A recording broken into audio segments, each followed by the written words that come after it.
The WTA is in total meltdown mode, and the truth about the Big Three is finally coming out. On the surface, it looks like women's tennis is stronger than it has ever been. You see the faces of Iga Swiatek, Aryna Sabalenka, and Coco Gauff on every billboard and every social media post.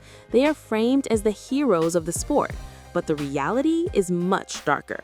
Behind the scenes, the entire system is being bent to keep those same stars on top, while everyone else is treated as expendable garbage.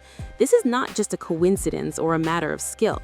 The documents prove that the WTA has created a two-tier system designed to protect the rich and powerful, while the rest of the players fight for scraps. The locker room is now a war zone because the players have realized the game is rigged.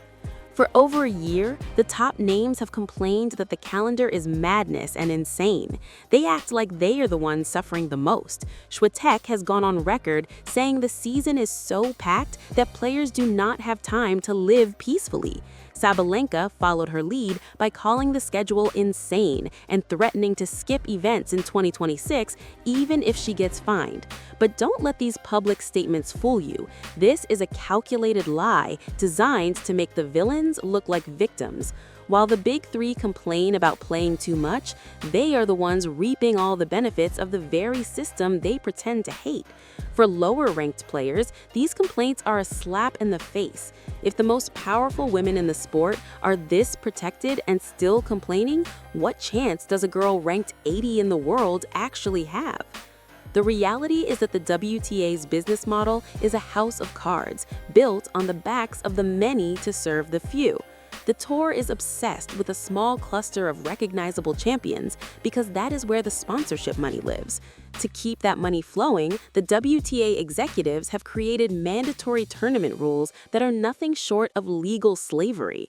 These rules force stars to show up at as many big tournaments as possible to satisfy broadcasters and sponsors. But here is the catch that the WTA doesn't want you to know. The rulebook is specifically designed to give these top stars friendlier scheduling and more recovery windows than anyone else. It is a stratified ecosystem where star power is rewarded with more than just prize money. It is rewarded with the literal health and longevity of the players. You can see the manipulation the moment the daily order of play is released at any major event. The tournament directors and the WTA executives prioritize putting the Big Three in the prime night sessions. They claim this is for the fans, but the reality is it creates a massive physical advantage for the elite. A superstar who plays a night match might finish late, but she is almost always guaranteed a late start the next day or a day off to recover. Meanwhile, the real heroes of the sport, the ones fighting for their careers, are scheduled first on and last off. They are bounced between outer courts and awkward time slots that make it impossible to eat, sleep, or train properly. While the villains live under the stadium lights, the rest of the field is being ground into the dirt on court 15. At the center of this locker room resentment is the realization that the Big Three are complicit in this broken system. They benefit from the very things they criticize in public. Swiatek and Sabalenka claim there are too many tournaments, yet they remain the faces of the event driving that overload. Every time they accept a massive appearance fee or front a marketing campaign for a mandatory 1,000 event, they are signing off on the destruction of their peers. Mid-tier players see this as a total betrayal. The perception in the locker room is that the Big Three get to play the hero in front of the cameras while cashing checks from the villains behind closed doors. They have the power to dismantle this system, but they choose to keep the status quo because it keeps them at the top of the mountain. The economic divide is where the WTA's cruelty truly shows. The top 5 players can afford to skip a mandatory event and take a massive fine without blinking. They have millions in endorsement deals and a cushion of ranking points that makes them untouchable. But for a player ranked 60 in the world, the situation is life or death. Missing just one mandatory event can lead to a downward spiral of lost ranking points and financial ruin. This is what the industry calls the survival schedule. These players are constantly flying, constantly playing through injuries, and constantly living on the edge of a breakdown. The ranking system does not reward hard work, it punishes absence. It is a system designed to ensure that if you are not in the elite circle, you are treated as a replaceable cog in a machine that does not care if you break. The Professional Tennis Players Association has finally stepped in to expose this corruption. Their lawsuit against the WTA and other governing bodies have pulled back the curtain on years of systemic abuse. The legal documents prove that the sports leaders have colluded to impose an exhausting schedule and suppress competition. They are using ranking points as a weapon to dictate where and how often players must compete. This is not about sportsmanship, it's about control. The lawsuit reveals how the WTA uses its power to trap players in a gauntlet of commitments that only benefit the corporate bottom line. While the Big Three have the leverage to negotiate their own terms, everyone else is being forced into a life of constant travel and thin prize money. This isn't just a theory. The daily reality of this divide is shocking. A player ranked in the 70s might reach the semifinals of a 500 event, only to be forced to fly across the world the same night to play a qualifying match the next morning. She gets no recovery time, no media coverage, and no respect from the tour. But if a top 5 star posts a single tweet about being tired, the WTA issues a public statement defending them, and legends of the sport rush to their side. This differential response proves that the tour cares more about the reputation of its stars than the physical health of its workforce. The locker room has reached a breaking point because the players can see that the tour is structurally designed to prop up a few names while treating everyone else like scenery. The WTA's digital strategy is another piece of the manipulative puzzle. The tour's social media feeds are a constant loop of highlight reels for the same few players. This is not just about marketing, it's about erasing the rest of the field.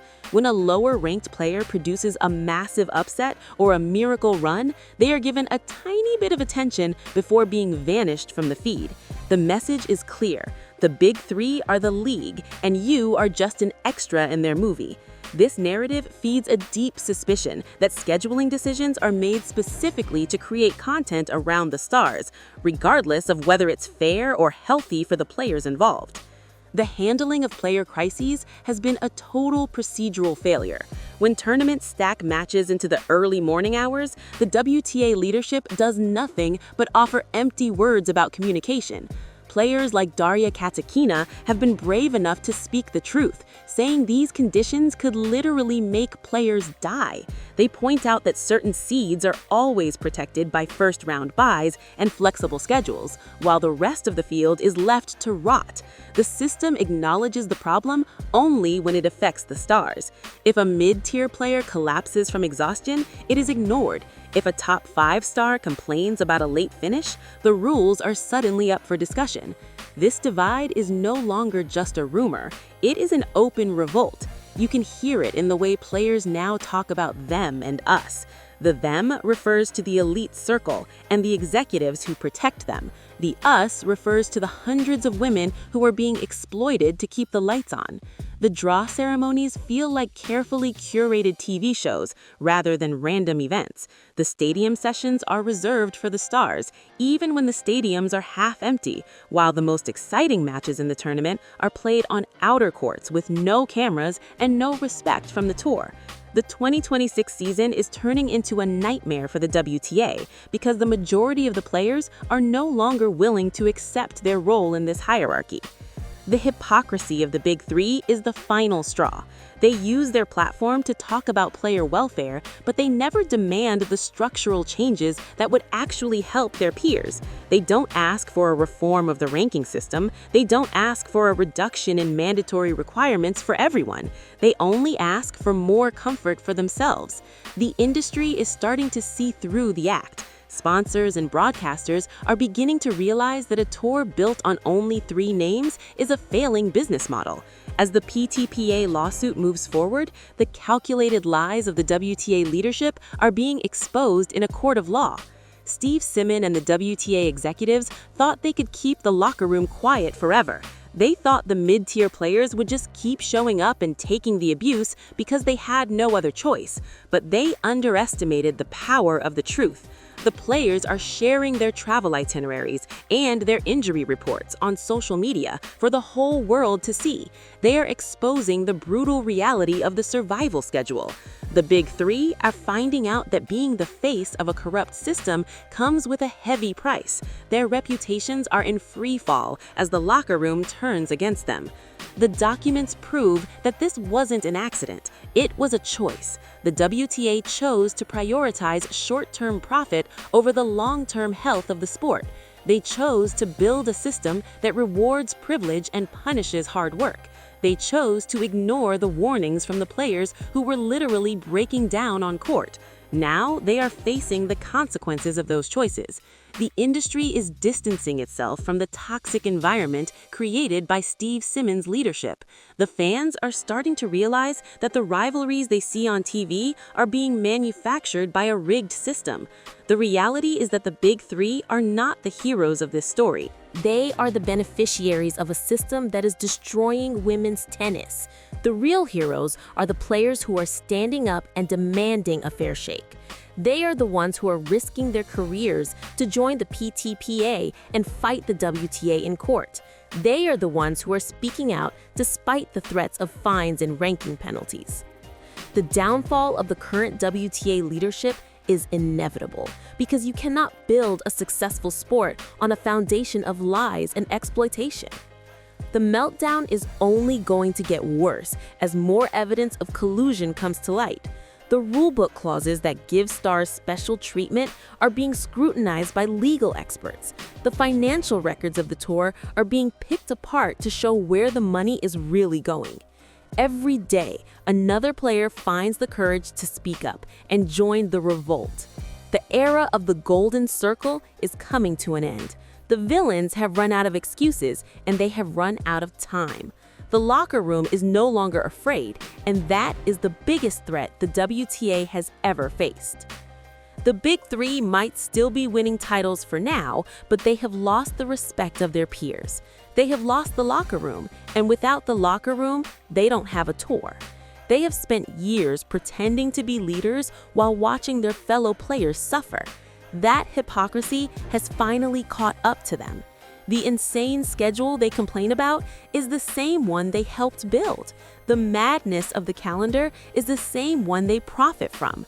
The industry is moving on, and the Big Three are being left behind in a wreckage of their own making. The systemic implications of this scandal are massive. It is a warning to every sports organization that thinks it can ignore the majority of its athletes to serve a few stars. It is a reminder that fairness and integrity actually matter. The WTA executives thought they were smarter than the players. They thought they could manipulate the rankings and the schedule without anyone noticing. They were wrong. The players noticed, the industry noticed, and now the world is noticing. The collapse of the WTA as we know it is the direct result of corporate greed and elite entitlement.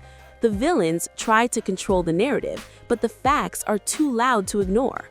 The documents don't lie, the schedules don't lie, the physical breakdowns of the players don't lie. The tour is a house divided, and we all know what happens to a house divided. It falls, and when this house falls, it will be the leadership and the complicit stars who are buried in the rubble. The reality is that the system was never designed to be fair. It was designed to be profitable for a select few. But the Big Three and the WTA leadership forgot one thing. A sport is only as strong as its competitors. By trying to destroy the competition to protect their stars, they have destroyed the sport itself. The revolt is here, and there is no turning back. Steve Simon and his elite circle thought they destroyed the mid-tier players, but they only destroyed themselves.